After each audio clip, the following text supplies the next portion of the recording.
Eloá Cristina Pimentel era uma jovem brasileira de 15 anos, cheia de vida que morava na cidade de Santo André, em São Paulo. Sua história, embora trágica, tornou-se um marco nas discussões sobre violência doméstica e ética na mídia no Brasil. Nascida em uma família amorosa, Eloá era conhecida por seu espírito alegre e sua gentileza entre amigos e familiares. Ela era a mais nova de 2 irmãos, e a vida de sua família foi mudada para sempre pelos acontecimentos de outubro de 2008. A família de Eloá era típica de muitos lares brasileiros, caracterizada por laços familiares profundos e um forte senso de comunidade.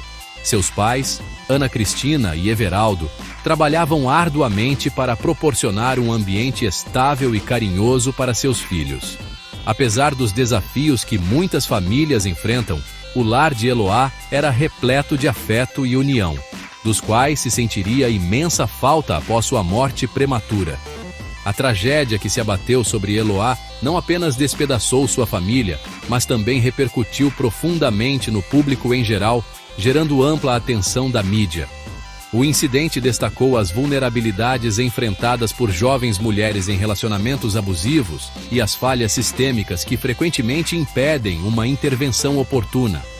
A história de Eloá é um alerta contundente sobre os riscos associados a ignorar os sinais de alerta em relacionamentos. A vida de Eloá, embora breve, deixou um impacto duradouro naqueles que a conheceram e na nação como um todo. Seu caso tornou-se emblemático da necessidade urgente de reforma na forma como a violência doméstica é tratada no Brasil. A dor profunda vivenciada por sua família continua a impulsionar esforços para garantir que nenhuma outra família tenha que passar por uma tragédia semelhante. O relacionamento de Eloá com Lindenberg Alves iniciou-se quando ela tinha apenas 12 anos, um fato que, atualmente, levanta sinais de alerta preocupantes sobre as dinâmicas de poder e os níveis de maturidade de ambos. Lindenberg, 19 anos e 7 anos mais velho que ela, foi seu primeiro namorado. Inicialmente percebido como charmoso e atencioso, o comportamento dele gradualmente adquiriu contornos mais possessivos e controladores, características típicas de muitos relacionamentos abusivos.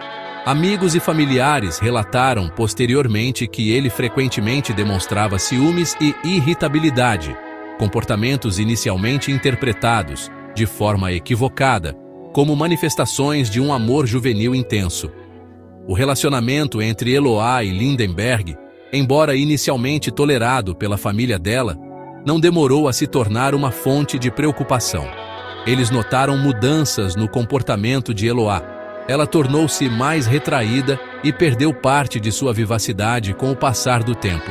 Apesar dessas preocupações, a diferença de idade e o desequilíbrio de poder na relação não foram plenamente reconhecidos ou enfrentados até que fosse tarde demais. Isso ressalta a importância de se reconhecer e abordar os sinais de um relacionamento prejudicial o mais cedo possível. Nos meses que antecederam os trágicos eventos, Eloá tentou pôr fim ao relacionamento, uma decisão que Lindenberg não aceitou. Sua recusa em aceitar o término e a escalada de seu comportamento configuram um padrão comum em relacionamentos abusivos, nos quais o agressor demonstra grande dificuldade em lidar com a perda de controle. Essa situação atingiu um ponto crítico, culminando nos terríveis acontecimentos de outubro de 2008. O relacionamento, em última análise, tornou-se um triste exemplo dos perigos de se ignorar os sinais de violência doméstica. Serve como um doloroso alerta sobre as consequências potenciais da possessividade e do controle quando não são devidamente confrontados.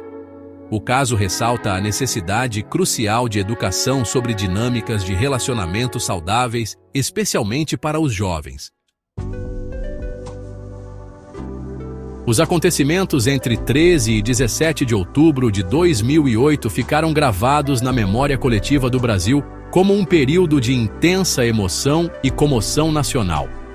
A crise começou em 13 de outubro, quando Lindenberg Alves invadiu o apartamento onde Eloá estudava com amigos.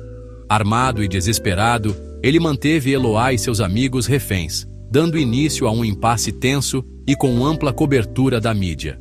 No segundo dia, 14 de outubro, 2 amigos de Eloá foram libertados, restando Eloá e sua amiga Nayara Silva como reféns. A libertação trouxe um alívio temporário, que rapidamente se tornou o centro de um frenesi da mídia e da especulação pública. Cada desdobramento era transmitido ao vivo, com telespectadores de todo o país grudados em suas telas, torcendo por um desfecho pacífico. No entanto, com o passar dos dias, a situação só se tornava mais crítica. A decisão de enviar Nayara de volta ao apartamento em 15 de outubro, uma medida tomada pelas autoridades, supostamente para auxiliar nas negociações, continua sendo um dos pontos mais controversos do caso. Essa decisão foi criticada por colocar Nayara em perigo e complicar ainda mais as negociações. O retorno de Nayara deveria acalmar Lindenberg, mas, ao invés disso, adicionou mais uma camada de complexidade à situação já explosiva. O impasse chegou ao seu trágico desfecho em 17 de outubro, após 5 dias de negociações tensas e cobertura midiática intensa. Apesar das esperanças de um desfecho pacífico, a situação se agravou quando tiros foram ouvidos de dentro do apartamento, levando a polícia a invadir o local. Isso marcou o fim de um suplício angustiante que parou o Brasil e deixou uma marca profunda em todos que acompanharam os acontecimentos. A cobertura da mídia sobre o caso Eloá foi sem precedentes em sua escala e intensidade, com ciclos de notícias de 24 horas e transmissões ao vivo capturando cada momento dos 5 dias de impasse.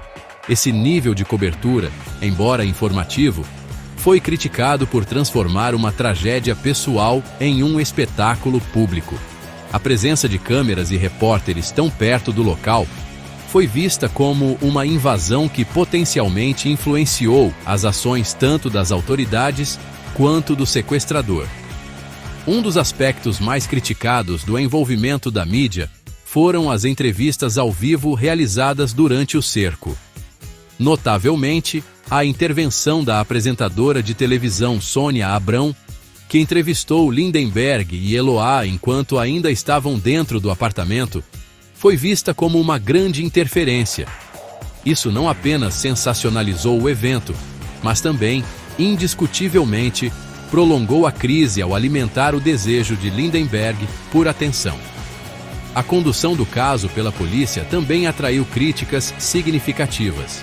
Erros cruciais incluíram a decisão de permitir que Nayara voltasse ao apartamento e o prolongado período de negociação que não resultou em um desfecho pacífico. Especialistas em gerenciamento de crises posteriormente apontaram que essas decisões podem ter aumentado as tensões em vez de apaziguá-las. A falta de ação decisiva foi vista como uma falha em priorizar a segurança das reféns. No geral, o caso destacou falhas significativas tanto na ética da mídia quanto nos procedimentos policiais. Desencadeou debates sobre as responsabilidades dos jornalistas em tais situações e motivou pedidos por melhor treinamento e protocolos para as forças de segurança lidarem com cenários de reféns. As lições aprendidas com esses erros continuam a influenciar políticas e práticas atualmente. Seção 5. O desfecho trágico. O desfecho trágico do sequestro, em 17 de outubro de 2008, deixou o Brasil de luto. Após a polícia ouvir disparos, invadiram o apartamento e lá constataram que Lindenberg havia atirado em Eloá e ferido Nayara. Eloá estava gravemente ferida, com perfurações de bala na cabeça e no abdômen, e foi levada às pressas para o hospital. Apesar de todos os esforços da equipe médica, ela teve morte cerebral declarada em 18 de outubro. A morte de Eloá abalou o país, desencadeando um debate nacional sobre violência doméstica e as falhas sistêmicas que permitiram que tal tragédia ocorresse. Vigílias públicas e passeatas foram realizadas em sua memória, clamando por justiça e reformas para proteger outras jovens de destinos semelhantes. A comoção generalizada ressaltou a profunda conexão que as pessoas sentiram com Eloá, que passou a simbolizar a inocência perdida para a violência. O abalo emocional para a família de Eloá foi imensurável. Sua mãe, Ana Cristina, tornou-se uma voz importante na luta contra a violência doméstica, canalizando sua dor para o ativismo.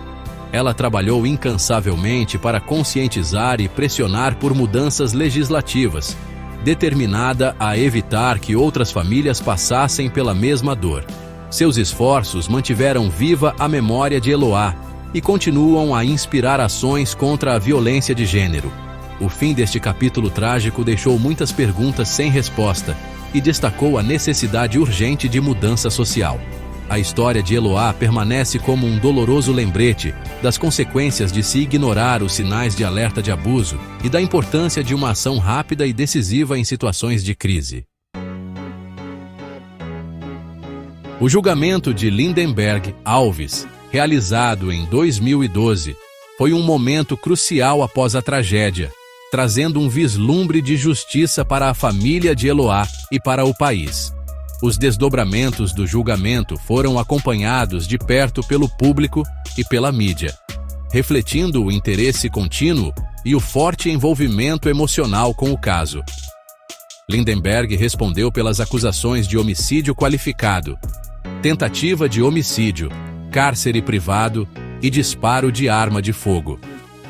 A defesa de Lindenberg tentou sustentar que os atos não foram premeditados e que suas ações foram impulsionadas por descontrole emocional. Contudo, as provas contundentes, incluindo os depoimentos de testemunhas e da refém sobrevivente, Nayara, não deixaram dúvidas quanto à sua culpa.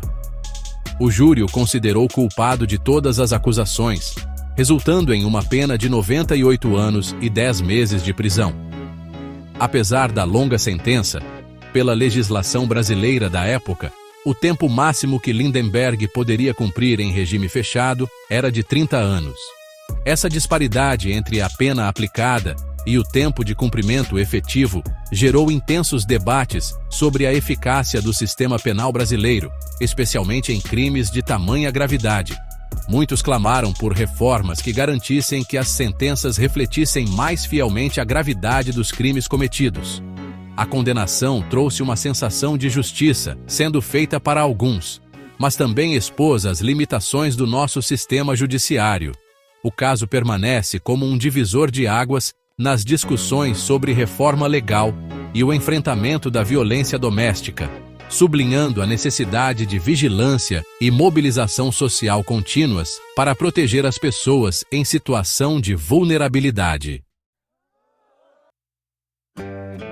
O impacto do caso Eloá transcendeu a tragédia imediata, provocando uma profunda reflexão nacional sobre questões como violência doméstica, ética na mídia e a adequação do nosso sistema legal. A comoção popular após sua morte resultou em maior conscientização e ativismo em relação aos perigos enfrentados por jovens mulheres em relacionamentos abusivos. Sua mãe, Ana Cristina, tornou-se uma figura proeminente nesse movimento, defendendo proteções mais robustas e sistemas de apoio mais eficazes. A história de Eloá foi integrada a programas educacionais e de capacitação em diversos setores, especialmente no treinamento policial e em estudos acadêmicos sobre violência doméstica. As lições de seu caso são usadas para instruir os profissionais de segurança pública sobre a importância de reconhecer os sinais precoces de abuso doméstico e a necessidade de estratégias de intervenção apropriadas. O caso também ressalta o papel da mídia em situações de crise, incentivando práticas de reportagem responsáveis. O caso também impulsionou discussões legislativas, com apelos por alterações nas leis relacionadas à violência doméstica e ao sistema penal. Ativistas e defensores lutam por punições mais rigorosas para agressores e melhor amparo às vítimas, visando evitar que tragédias como a de Eloá se repitam. Esses esforços resultaram em algumas mudanças, mas a luta por uma reforma abrangente continua, motivada pelo legado de Eloá. O legado de Eloá é um poderoso lembrete do que está em jogo ao se enfrentar à violência doméstica. Sua história continua a inspirar mudanças, lembrando à sociedade o custo humano da inação e a importância de medidas proativas para proteger as pessoas em situação de risco. Os trágicos acontecimentos que culminaram na morte de Eloá representam uma lição profunda sobre a necessidade crítica de mecanismos mais eficazes para a prevenção da violência doméstica e o gerenciamento de crises. Um dos principais aprendizados é a importância da intervenção precoce em relacionamentos abusivos. Reconhecer os sinais de comportamento controlador e possessivo pode salvar vidas, e educar os jovens sobre dinâmicas de relacionamento saudáveis é fundamental. O caso também evidencia a necessidade de protocolos policiais aprimorados para lidar com situações envolvendo reféns. Os erros cometidos durante o cerco, como permitir o retorno de uma refém já libertada, salientam a importância de estratégias claras e decisivas que priorizem a segurança dos envolvidos. O treinamento focado nessas áreas ganhou ênfase após a morte de Eloá, visando prevenir desfechos semelhantes no futuro. Adicionalmente, a história de Eloá ressalta a responsabilidade da mídia em cobrir situações de crise de maneira ética e sensível. O sensacionalismo em torno do caso demonstrou como a cobertura midiática pode, por vezes, exacerbar as situações, em vez de informar o público de maneira construtiva. Isso suscitou discussões contínuas sobre a ética na mídia e a potencial necessidade de marcos regulatórios para orientar a cobertura de assuntos delicados. Em última análise, as lições do caso Eloá remetem à responsabilidade coletiva de indivíduos, instituições e da sociedade como um todo na prevenção de tais tragédias. Ao aprendermos com os erros do passado e ao defendermos mudanças, honramos a memória de Eloá e avançamos em direção a um futuro onde nenhuma outra pessoa precise sofrer como ela sofreu. Relembrar os eventos que cercaram a trágica morte de Eloá é fundamental não apenas para honrar sua memória, mas também para garantir que as lições aprendidas continuem a informar e nortear ações futuras. Sua história permanece como um exemplo crucial dos perigos da violência doméstica e das falhas que podem ocorrer quando os sinais de alerta são ignorados ou mal administrados. Ao manter viva a sua memória, a sociedade é lembrada da necessidade urgente de vigilância e reforma. Relembrar a vida de Eloá e o impacto de sua história serve como um catalisador para a mobilização e educação contínuas. Isso incentiva o diálogo contínuo sobre as mudanças sistêmicas necessárias para proteger indivíduos vulneráveis e apoiar aqueles em crise. Seu caso é frequentemente citado em discussões sobre atualizações de políticas públicas, práticas de assistência social e programas de conscientização comunitária, ressaltando sua relevância permanente. A conexão emocional do público com a história de Eloá também destaca o poder da ação coletiva para impulsionar a mudança. Seu caso mobilizou comunidades e organizações a lutarem por reformas, demonstrando como tragédias individuais podem desencadear movimentos sociais mais amplos. Essa memória coletiva alimenta a determinação para prevenir tragédias semelhantes e garante que o legado de Eloá sirva como um farol para o progresso. No fim das contas, relembrar a história de Eloá é mais do que apenas recontar uma tragédia do passado. Trata-se de se comprometer com um futuro onde tais acontecimentos não sejam mais possíveis. Sua história inspira esperança e ação, lembrando a todos nós da importância de nos posicionarmos contra a violência e de lutarmos por uma sociedade mais segura e mais justa.